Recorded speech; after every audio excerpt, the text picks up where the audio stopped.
This is the Scorecard, where you score the latest sports news and in-depth views.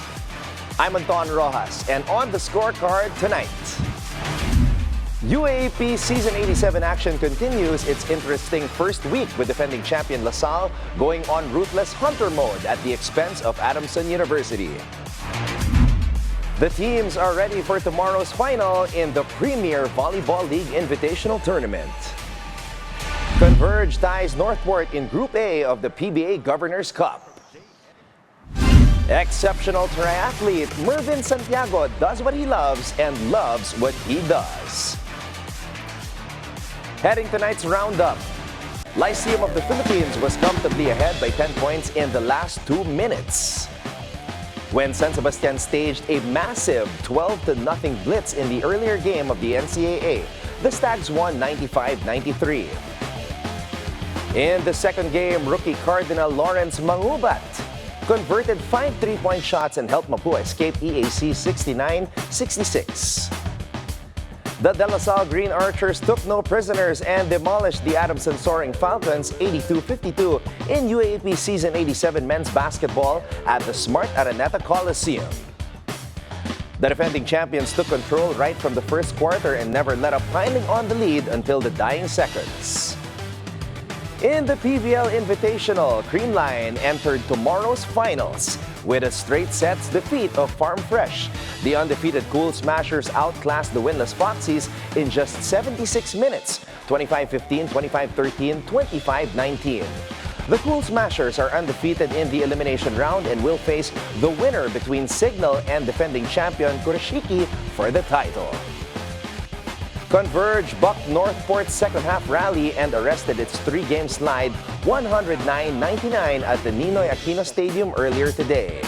According to league statistician Fidel Mangonon, Batang Pierre set a record number of free throw attempts with 57, the most in the league since 2014.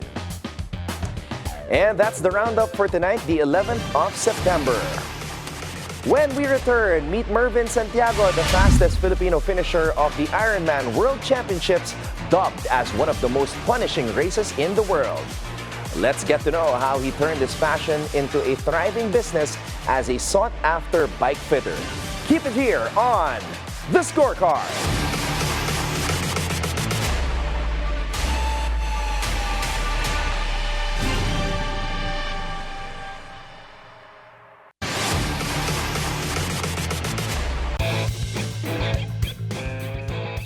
He's one of the country's top triathletes, a tri-coach and bike fitter of champions. And this is where he does some of his most important work. Let's get to know Ironman World Championship fastest Filipino, Mervin Santiago. Coach, you are a back-to-back Ironman World Championship fastest Filipino finisher. Tell us about your experience in Hawaii in 2022 and Nice, France in 2023. Ang tawag nila dito, Kona Ironman. Okay. Actually, yung Kona Ironman, lahat ng triathletes, yan yung dream race yan. Parang ito yung World Championship siya eh. Tapos ito yung pinaka-prestigious na event, Ironman World Championship. So, para makasali ka kasi dyan, kailangan mag-qualify ka, which is sobrang hirap. Ilang years ko din siya para maka-qualify, parang let's say Olympics. Yes. Napakahirap ko ng Olympics. Kasi hindi ka normal na hobby mo lang or athlete ka lang. Kailangan talagang ikaw yung top of the best of the best sa sport. So ganun yung Ironman. Nag-train ako for let's say 14 years na ako. Yes. Nag-qualify lang ako noong 2022. Imagine that, di ba? Long time coming, Coach. Nasa 9-10 years to qualify. So, pinagandaan ko talaga yung event. Coach, pag-usapan naman natin yung business side. In 2017, you decided to venture into bike fitting and started Bike Fit Manila by Mervin Santiago. Tell us how this came about. Paano nyo ba naisip na subukan ko kaya itong venture na to, bike fitting? Sa bike fitting, hindi lang pwedeng nag-aral ka lang. For me, hindi pwedeng nag-aral ka lang. Gusto kong maging bike fitter. okay, ano ka na, bike fitter ka na, nag-take ka ng certification, ganyan. For me, kailangan passion mo eh. Kailangan passion mo yung bike fitting. Nag-start ako, hindi naman ako bike fitter eh. Yung mga estudyante ko, coach kasi ako eh. Yes. Triathlon coach ako, then marami akong student. Sabi ko, sige, ayusin natin, adjust ko yung bike. Mahilig ako mag-adjust ng bike. Pero coach, syempre, hindi ka basta-basta pwede maging bike fitter. There's a process that you have to go through. You have to be certified by the IBFI, the International Bike Fitting Institute. How did you learn about this and decide na to get yourself certified to be able to venture into that business? Nag-take ako ng mga certification. Yun. So every year, nag-take ako ng certification. Okay. Not once, but every year, kailangan nire-refresh mo yung, syempre, yung aral. Kailangan every year updated ka. So punta ako ng iba-ibang country to take certification. Just to, para syempre, kailangan, parang may masteral. Coach Mervin, eto pala yung winning bike, ano? It's got the Ironman sticker. It's by Trek. Tell us about this bike of yours. Okay, itong bike na to, tawag ito tri-bike. Tri-bike. So, tri-bike or TT bike. So, design to for aero position. So, iba-iba kasi yung position ng bike. So, eto, for long distance triathlon event and usually for for flat races, yung ganitong bike. So, talagang design siya, aerodynamic talaga siya. From wheels and cockpit and syempre yung frame niya, yung pinaka nagdadala dun sa bike. Coach, how long have you had this bike? This bike, 2 years na siya. 2 years, okay. Oo, marami na siyang nasalihan na races din. Saan, Coach? Ito yung gamit ko nung Nice, France, Malaysia, Vietnam, Finland. Okay. Yan, ito yung ginamit kong bike doon. And tsaka yung mga local races natin dito. Okay. When you first had this bike, Coach, syempre, hindi pa yan yung final version, di ba? Yes. You put a lot of parts in the bike. Yes. So, since bike fitter ako, medyo malikot ako sa parts and setup. Okay. So, let's say itong frame, basically yung frame, ito yung parang default setting niya. Okay. Pinalitan ko lang yung lahat, actually halos lahat napalitan ko na except the frame. Yung cockpit natin, aftermarket siya. Yung wheelset natin from head. Okay. Kasi kailangan talagang ma-maximize yung aero ng wheelset. Then, yan, yung mga gearing, chain rings, even the bar tapes and chain, pati yung tires. May tire choice din yun. Lahat kailangan ma-maximize natin yung advantage ng bike. Coach, I'm just curious, how much does a bike like this cost? Like right now, ano yung value nitong bike na to with all of the parts na pinasok mo? Okay, yung bike, actually, hindi ko naman siya binili. Sponsored siya sa akin. Okay. Pero yung price niya talaga, yung base price niya, nasa 700 to 800,000. Wow! Base price lang yon, Coach? Top tier na base price niya. Okay, okay. And then you just added additional parts? Additional na lang. Okay. So all in all, Coach, magkano na yan? Siguro close to 1 million. Wow! So that's how much it costs to be the fastest Filipino sa World Ironman Championship. Grabe.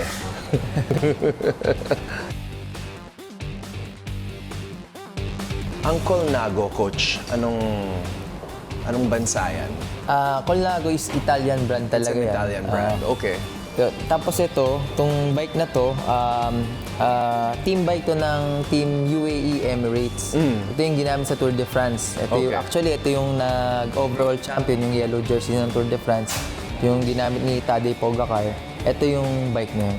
So, pwede palang, let's say you're somebody with money and makita mo yung setup ng mga nanalo sa, let's say, Tour de France, Yes. pwede mong gayahin. Marami kaming client dito na as in, even stickers, even small details, talagang Okay. replica. May marami kaming clients na gano'n. Gusto nila Ang talagang, galing. syempre parang gusto mo rin parang ma-feel na, ito yung bike ng mga champion. So, if you have a budget, pwede naman.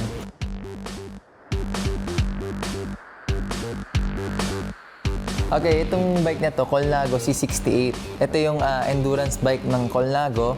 Ang special dito sa bike na to, kaya siya medyo mahal, tsaka iba yung tsura niya. Numbered siya. So, numbered which is limited. Limited edition siya. Coach, does anybody use this in competition or is this just like, kumbaga parang trophy bike? Ito sa itsura niya, kasi numbered siya, Yes. trophy bike talaga Trophy to. bike, okay. Pero pwede mo rin naman siyang gamitin. Okay. Pero nasa sa'yo na yun kasi medyo... Oo nga. Siyempre, pag may ganyan ka, parang ayaw mo magasgasan or ano. So coach, may mga taong ganon na they just want to buy the bike to keep it like as a trophy bike or like a token. Yes. Parang ano siya, parang artwork. So if there are any one of you guys watching right now who had an idea or were wondering how much those bikes cost, now you know. Thanks again to Coach Mervin Santiago, mega champion triathlete and one of a handful of IBFI certified bike fitters in the country. He is an example of how passion ignites the best business ventures. When the scorecard returns, be sure to keep your eyes on the prize.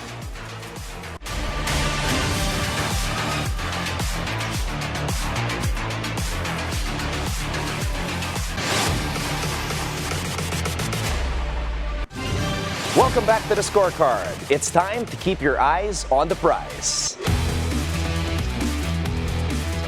We'll break down the upcoming matchups to deliver key insights to know which team may have it in the bag to give you the edge that you need to stay ahead of the game. So, basketball fans, get ready for an exciting clash in the PBA Governors Cup tomorrow. The Meralco Bolts take on the TNT Tropangiga at the Ninoy Aquino Stadium at 5 p.m. Let's start with Meralco, who are coming in as the slight plus 1.5 underdogs. The Bolts are riding high after a gritty 82-74 win over importless Magnolia, led by Chris Newsom's 21 points, while Bong Quinto and Alan Durham provided crucial support. Although Meralco sits at the top of Group A with a 5-1 record, they've had some close encounters, showing both resilience and vulnerability, especially in crunch time. Their defensive consistency will be crucial as they face one of the most potent offenses in the league. The Bolts may be slight underdogs here, but their ability to grind out tough wins make them dangerous. Over on the other side, TNT comes in as the minus 1.5 favorite. TNT is seeking redemption after narrowly defeating Converge in their last outing, 98-91. Jason Castro's clutch three-pointer helped the Tropangiga avoid another late-game collapse, solidifying their standing at 5-1. With that, TNT is tied for the top spot in Group A, and they've shown that they can handle high-pressure situations. Ronde Hollis Jefferson has been a key figure, and with players like Reyna Batak and Calvin Oftana stepping up, TNT enters this game with momentum, but they'll need to maintain their poise to secure a win. Both teams are vying for the top spot in Group A, making this a must-watch showdown. So don't miss the action at 5 p.m. tomorrow. Of course, the games aren't stopping there. Next up at 7:30 p.m., it's the Terra Firma Jeep taking on the Magnolia Hotshots. Both teams are eager to bounce back, so expect a hard-fought contest as they will fight tooth and nail to score a win. Let's begin with the Terra Firma Jeep, who are entering this game as plus 8.5 underdogs. Terra Firma is still seeking their first win after a tough 107-133 defeat against NorthPort. Christian Standhardinger registered 22 points and grabbed 10 rebounds, while Dirat Hanapi chipped in with 20 points. Despite these strong individual scores, Terra Firma's defense needs to step up against Magnolia's firepower. Sitting at 0-6, they are eager to turn things around to avoid further slipping in the standings. As underdogs with their backs against the wall, expect Terra Firma to come out fighting. Now let's turn to the Magnolia Hotshots, who are a minus 8.5 or 8.5 favorites heading into this match. Although they suffered a tough 74-82 loss to the Meralco Bolts, Magnolia showed resilience with an all-Filipino lineup. Javi Lucero put up a strong double-double performance with 14 points and 13 rebounds, while Mark Baroca added 12 points.